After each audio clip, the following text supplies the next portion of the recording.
जन्म कर्म च मे दिव्यम एवं यो वेत्ति तत्वतः त्यक्त्वा देहम पुनर्जन्म नैति मामेति सो Arjun.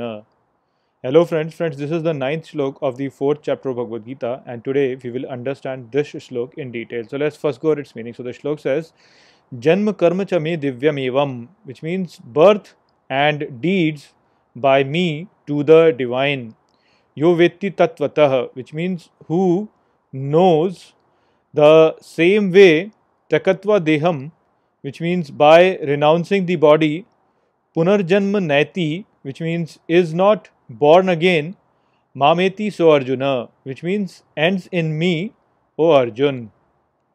So, in this shlok, Shri Krishna is telling Arjun that those people who understand how I am performing my actions in this universe, they, by understanding that, they renounce the body in the same way and they are not born again, they end up in me. So, when people understand this shlok, they picture it in a way where they think that when people are performing good deeds, then by their good deeds performance, they are basically uh, they are pleasing the God, and by pleasing Him, they renounce their body, they are not born again, and they end up in a place which is Vaikuntha, which is where Vishnu resides. And so they picture it like this, but that is not really the true essence of this shlok. That is a very superficial understanding. And so let's understand this in detail, what exactly Shri Krishna is mentioning over here. So Shri Krishna says that those who understand the birth of me and my actions, they in the same way renounce the body. So what does this actually mean? So let me explain this to you with an example. So in the recent times, one of the tragedies that have happened in India is the spreading of the pandemic, which has led to the death of many people. And when someone will look at it who has not really understood the universe very well and who has not really understood God very well, he'll say that, oh, how can God perform such a heinous act where he led to the death of so many people? And then he'll say that God really doesn't exist because these kind of things happen. And he probably will either not believe in God or he'll say bad things to God. And so this clearly shows how people do not really understand how this divinity actually functions.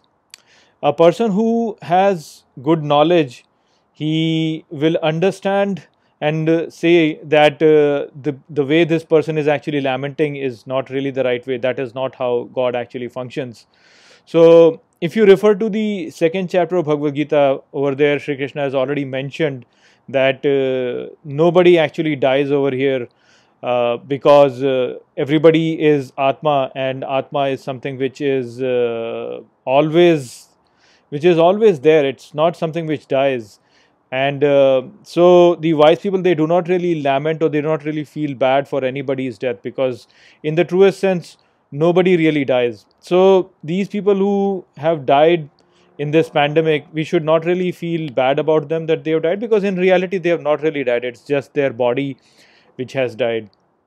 So Shri Krishna also mentioned in that shlok that all of us are actually Atma and we are all associated. Atma is basically what is pervading this whole universe, and Jeev, which is our identification, actually is just a wave in this Atma which rises and which falls.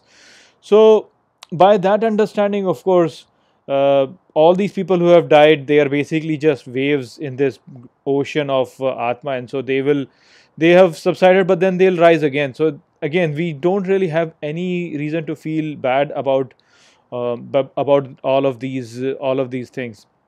And so a wise person will not really feel bad about that, but he will still see that there is God which is acting through us in this world. And so they will see that all of this is basically yajna. So in the third chapter, Shri Krishna has mentioned that all the activities that are happening in this universe are actually a divine yajna which is being performed by God, and through that yajna, everybody is progressing further and further into more and more knowledge.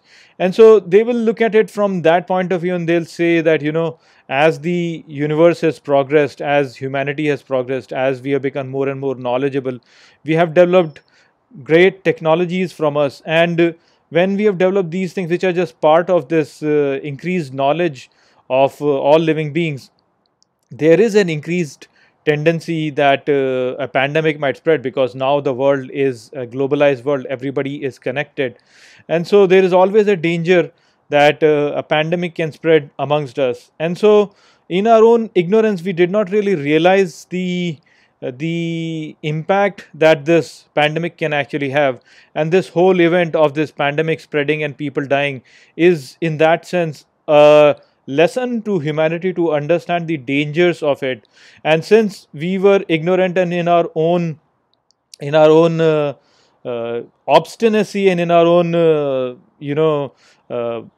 in our own feeling of being immortal in that sense, this whole event actually was a lesson to humanity that, as we have developed further and further in terms of knowledge, and as we have developed our technology, as we have developed the globalized world, there is this danger of this pandemic spreading so quickly. So this has actually told us the limitations of our own system. And so in that sense, this event had to happen to teach us a lesson in terms of how to really behave, how this world has really changed, and how we have to now change our actions according to the changes in the world. So these kind of activities that are happening all around us, they are all this divine leela, which we say is the divine play of God, in terms of how he is acting out in this universe, through which the knowledge is actually spreading out. And so all these people who actually died did not really die in vain. They were used as an instrument by God to teach humanity and teach all the living beings actually new lessons, as the world has really changed. So a person who is wise, he does not really lament for this, and he sees this as a divine play, and he is not really affected by these things, because he sees all of this as just a divine play of God, where he is just playing as situations change. He is just playing with this whole thing so as to give us lessons, and so that we become more and more knowledgeable towards it. And those people who died actually never really died. They were basically Atma. They can never really die. So there is no reason for us to really feel bad about that. So with that feeling, they do not get emotional with this whole action, and they submit to the will of God. And with that submission, they accept whatever God has done, and they do not really input their own will into it, that it should have happened like this or it should have happened like that. They just say that, okay, this was just the will of God, and this is how it should have happened, and so it happened like that. And those people who did not really understand the will of God, they were the ones who actually were still following the old traditions of their religion. And we know that those were the people who were one of the biggest contributors in terms of spreading of this pandemic amongst people. And so they have to now recalibrate their understanding of how God is. So it was basically their own misinterpretation and their own ignorance which led to these kind of things. So wise people think like that, and they are not really affected by this. They see all of this as a divine play of God, and because of that, they submit to His will. And by submitting to their will, they destroy their own ego. They are not really identifying with their ego, but are submitting to the will of God. And in that sense, they are looking at the unity in this universe, as in this universe is acting as in one entity which is progressing towards more and more knowledge. And so by destroying their own ego and identifying with this whole creation and submitting to its will, they basically end up identifying with the will of God Himself, and therefore they end up with God in Himself. So this power of Vishnu, which is sustaining this universe, they submit to it, they identify with it, and so they then end up in that. Their ego is destroyed, and they are now basically Vishnu himself, because they are the ones who are now that force which is sustaining this universe. So that is what has been mentioned in this shlok. I hope that I have explained this shlok well to you. With that, I will close this video. I will see you all in the next video. Take care.